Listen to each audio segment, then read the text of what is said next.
I do think generally, and you can see what's going on in a few different jurisdictions, whether it be some of the judicial cases, reasons we have out of China, the US Copyright Office report that you mentioned, that type of analysis will probably end up holding sway. Is that if we still see copyright in there, we still see those human choices, then there will be. How you get there, this is something that will have to be kind of figured out, the vagaries of it, and especially the edges along the way.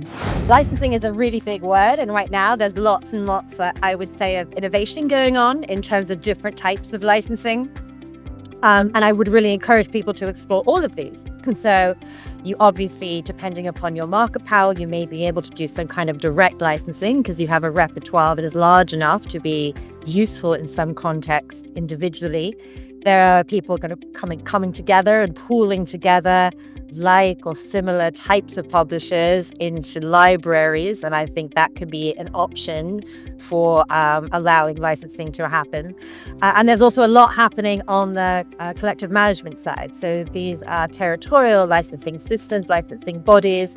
They're also engaged in various licensing practices for AI uses, and I really encourage anyone to understand more about what is going on with those AI licensing for internal uses, etc. Really start where you are. Understand what content you have, what rights do you have, what is going on in your own particular market, in your own particular readership, with your own authors, but really understanding exactly where you are. And then kind of doing what you can. I think one of the biggest things that rights holders can do right now is really taking all the steps they can to protect their content.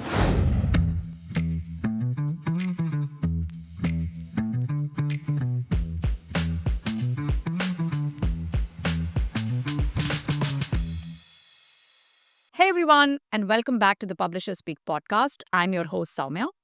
Today's guest is someone who brings both deep legal expertise and real-world publishing insights to the table, Leslie Lansman. She's the head of permissions and licensing at Springer Nature and also the director of ALPSP. Leslie has a vast experience helping publishers, authors, and institutions navigate the tricky world of copyright, content sharing, and licensing. And as we'll hear today, her perspective is especially important right now when AI is challenging our old definitions of authorship, rights, and creative work. Today, we will talk about how copyright is evolving in this fast moving world, creating awareness in the community about these critical topics and more. Plus, Leslie breaks down some really big concepts in a very simple way that's refreshingly easy to understand. So let's dive right into it. Hey, hi, Leslie. It's wonderful to have you here on the Publishers Speak podcast. And you know what? I've interviewed several types of people on the podcast, but I've never had a lawyer who works in publishing on the podcast. So that's why I'm really excited to talk to you here. But before we dive into the podcast, how did you get here? Lawyer, publishing, how did this happen? Hello, and thanks again for inviting me to be part of this podcast. I do think it's great that you put these conversations together, and I am looking forward to having a chat about my absolute favorite topic, which is copyright. How did I get here? I really have always been driven by an absolute love of copyright as a subject. When I was quite young, I wanted to be an actress. I mustered up my courage to ask my mother if I could go to acting school, and she quite succinctly said no, but that I could go to law school if I worked very hard and one day fight for all the actresses. And indeed is kind of the course that I ended up then pursuing. So I went to law school in the US, ended up working in the US for about 10 years, moved back to the UK, which is where I grew up. Thought I would go into academia. So I did quite a bit of teaching, pursued a PhD, decided academia was not the course for me, and ended up in publishing, which I now absolutely love, really working on the business side of publishing, licensing solutions, or how we can practically work with this thing called copyright, the ultimate immortal protection for the creative industries. That's fantastic to hear. And I say, I think you would have made a lovely actress, by the way. Yeah. But, most of us here don't really have a legal background. And I think we have a very vague understanding of the word copyright. So before we dive into the details of it, if you had to very briefly talk about what copyright means to a very lay person who has absolutely no legal background, what would that be? I think one of the reasons that I love copyright is it's very, very fuzzy. You don't have to do anything to get a copyright. So unlike a trademark or a rights and patent or design rights where you have to go through some kind of formal paperwork process, you don't have to do anything. So your doodles, your child's artwork, all of this is protected by the exact same copyright that protects computer programs and source and object code. So the ubiquity is everywhere as part of, it's tied up with what makes us human beings. So I think that sometimes the biggest misconception is how widespread copyright is, particularly if you work in the creative industries, therefore how much copyright you may own or be a licensor or licensee of. So really identifying what it is that is copyright, I think is a good place to begin. And as to the absolute biggest misconception that I hear about copyright is probably around the term fair use. I feel that so many people label things fair use. They use this word. They don't know what it means. Fair use is a very specific defense to copyright infringement that exists in the US and doesn't really exist beyond that. So those two concepts, if you can get those two, I think you're on a better path to understanding a lot of the issues that may pop up, particularly for publishers, than otherwise. Right. So let's get to the other, the hot topic that's being discussed everywhere today, which is AI. So when you're talking about AI, copyright has a very muddled understanding, right? So not everybody understands how copyright can even play out in this world of AI. Where do you see all of this going? So what is this intersection between AI and copyright? What is it that educate us a little bit about how copyright plays out in this era of AI? Um, well, it has given me a certain justification for the decades that I have spent studying copyright when lots of my other legal friends were saying, why were you doing such a subject like copyright? No one is going to be interested in this. Now we have copyright on the headline news, particularly here in the UK, with what's going on with the Make It Fair Creative Rights in AI Coalition. So it is quite an exciting time to be involved in AI and copyright. But one thing I would really caution is thinking that this is all brand new, that copyright has never been here before, that copyright is somehow not up to the challenge. I don't want to label things tech arguments or what other people may say, but you do hear some reports of people say, oh, if we have to comply with copyright, AI will break down. It will be absolutely impossible for us to do business. I would throw a lot of salt on those types of arguments. I think copyright is very robust. It's been around, depending on the jurisdiction, for hundreds and hundreds of years. This is not the first time copyright has dealt with new technologies. I always like to remember the good old times of the piano roll, that back in the late 1800s when the piano roll first came around, which was a mechanical way of playing music, everyone was like, what are you talking about? This has nothing to do with copyright. Like music comes out of a human. It's something else. This isn't anything. And so those same arguments, I think, are now echoed through, peer-to-peer file sharing, all of these other technologies. So I definitely believe. You know what? That's in a strange way very comforting to hear, because while the technology is changing, the how copyright and technology or that interfaces is a constant thing that has been happening throughout history, is what I'm hearing, right? So it's not new that we're talking about copyright and what about copyright with AI and all of that stuff. But AI is stirring up a lot of new questions around authorship and rights, and how are legal definitions evolving in response to that. For instance, the US Copyright Office has taken the position that AI can't be an author, but that co-created works may be protected if there's enough human input. Now, how do we interpret what is the threshold of creativity? This kind of comes back to what I was talking about earlier and understanding to begin with, how do I know that I'm even dealing with something that has to do with copyright? This is really one of the first steps in any copyright analysis, is understanding, is it copyright or is it not? Originality, creativity, authorship, author's own individual choices. These are the types of language and words we use in trying to understand if copyright applies, because what we're looking for is original human authorship, meaning, original choices made by a human author. So again, I think that copyright, with all of its flexibilities, with its gray areas, is very fit for addressing these issues, and they will be settled in the way that most copyright issues are settled by businesses and by practices. there's no copyright police force out there going, you don't have enough copyright, but you do. So it really is a bit up to what happens in the market, how creators, publish their works, how those are disseminated, et cetera, et cetera. And ideas of joint authorship, the idea that we can have a technological tool that helps us to some degree to create something, but we can still see those original human authored creative choices in the underlying work.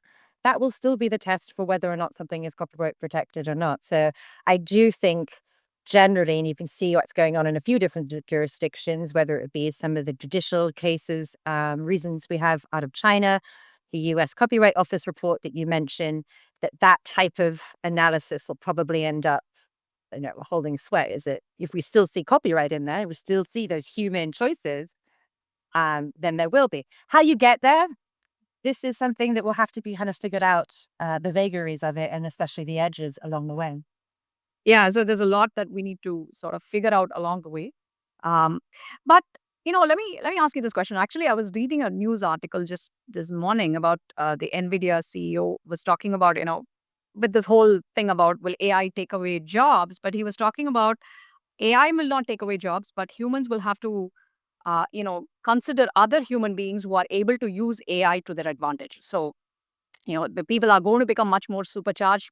The ones who are able to use AI to their advantage are going to become more productive, more creative in some sense. So now let's bring that thought process to the authors as well. You're going to have more and more authors who are going to use AI. I don't think that you can put a mandate to say authors cannot use AI. It's just going to happen.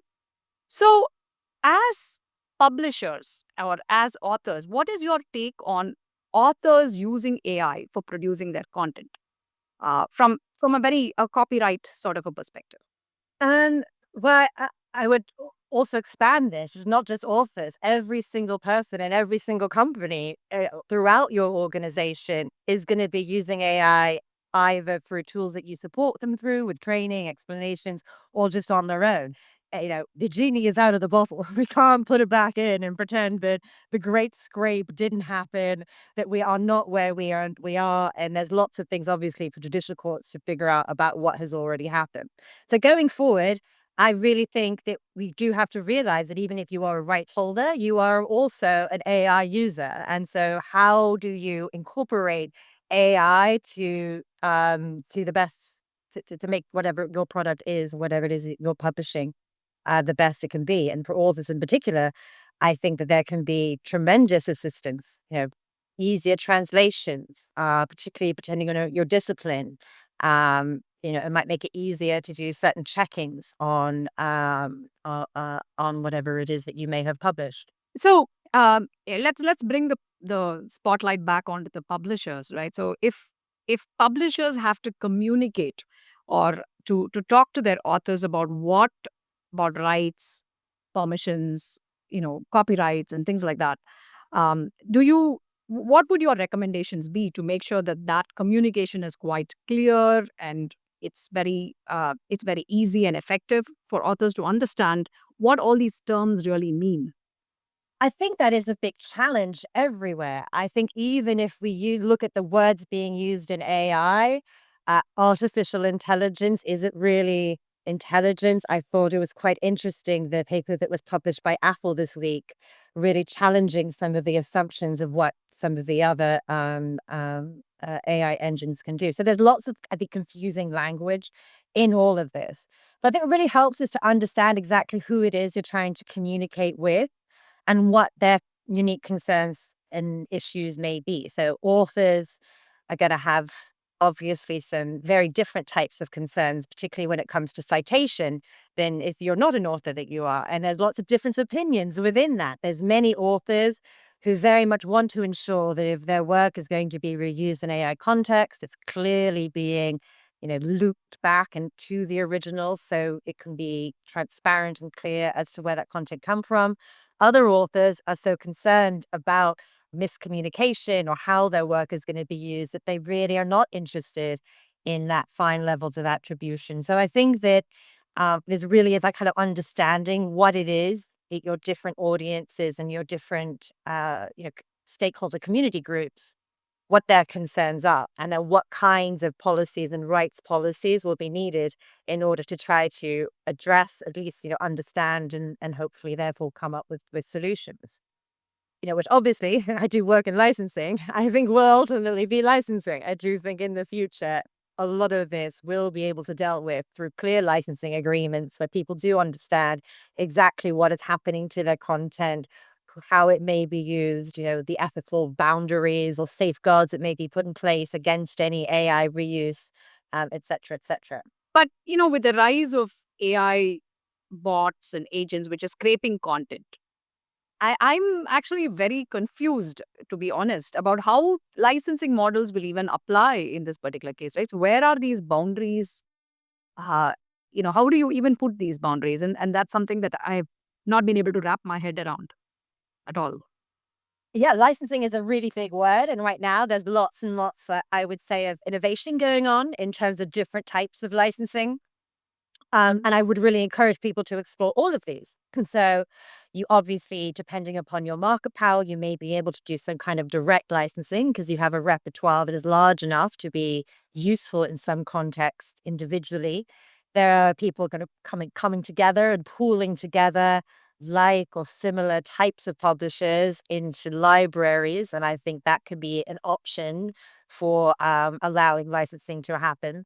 And there's also a lot happening on the collective management side. So these are territorial licensing systems, licensing bodies.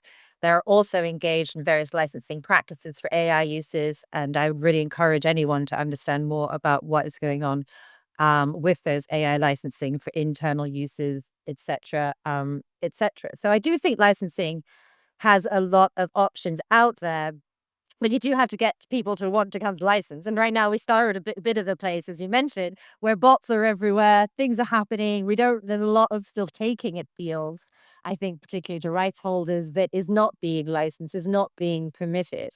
And that's why I think that if you are a rights holder, you also really need to look in to how you can robustly protect your own content, particularly when it's digitally produced. So if that's hard types of protections, things that are on the website in your metadata, things like the TDM made available through the STM Research Integrity Hub, or if it's more sticky types of rights identifiers, such as being developed by the IFCC.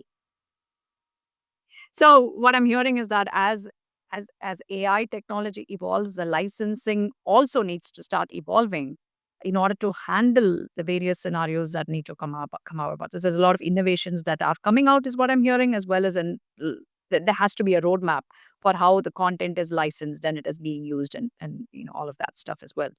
And new models of licensing as well. I think that particularly in publishing, we've had some very one type of model when it comes to licensing. If you look at other creative industries, there's other types of models, whether that be subscription, ongoing, tokens, whatever. There's all different types of licensing models out there. I think there will also be experimentation in our industry when it comes to different types of license models. So I do think it's an exciting time to be in licensing. If as one job, I think the AI will still struggle right now to be able to handle. I think I heard you use this term, but I'm not too familiar with it. What is a collective licensing schemes? What do they mean? What is that? Can you throw a little bit of light on that?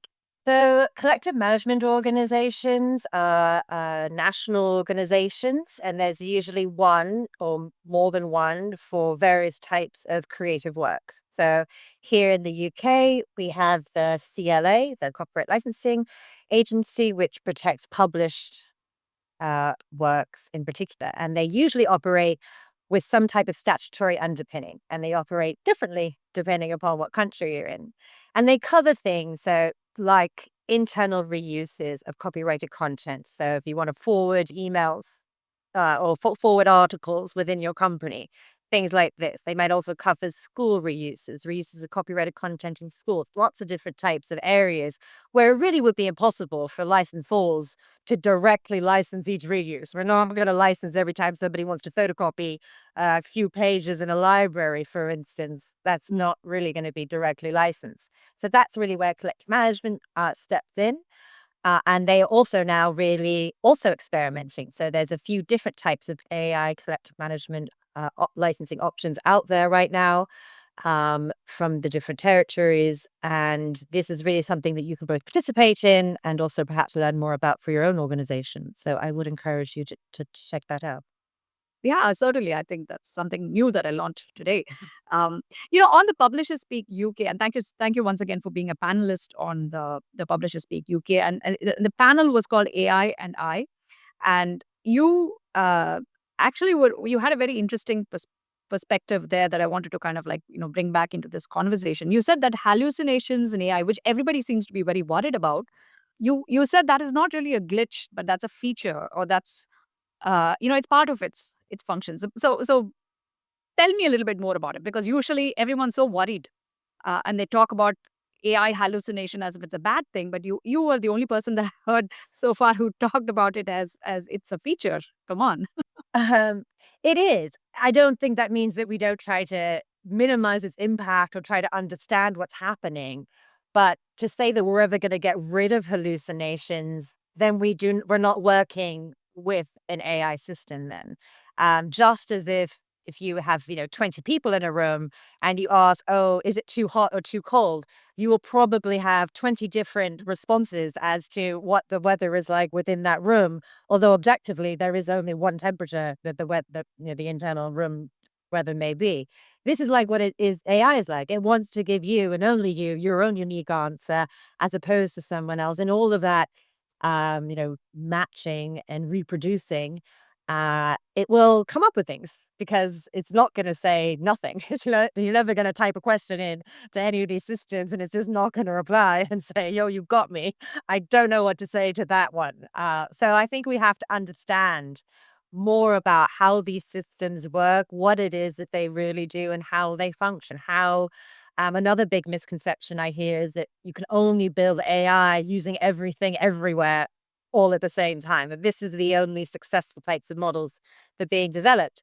I also challenge this. I think that a lot of the research that's been done says that smaller libraries of high quality content can equally be effective in creating very useful either Gen AI or non-Gen AI tools. So I think it is a lot about on our obligation to learn more about this technology as well, to really do understand what it is doing, how it's doing what it's doing, and therefore what its limitations are. And particularly, my discipline, copyright law, it makes up legal references all the time. So I would definitely not use any AI right now when it comes to copyright legal research. Yeah, no, I think there's a lot that all of us have to learn with the pace at which technology is growing. That's something that we all have to commit to. I mean, you were just talking about AI tools. I know that Springer Nature recently, you have a tool called Geppetto, and that was something that was released to the STM Research Integrity Hub. Tell us a little bit more about this tool. Is that something that you were involved in? What is it designed to address?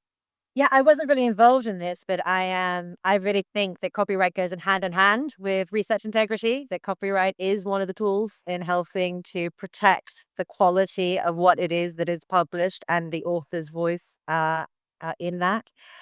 So I was very, very happy to see the initiatives done by Springer Nature in donating the tool that is formerly known as Geppetto, which really is intent is to counteract the growth in fraudulent submissions. AI can make stuff that looks like it could be human.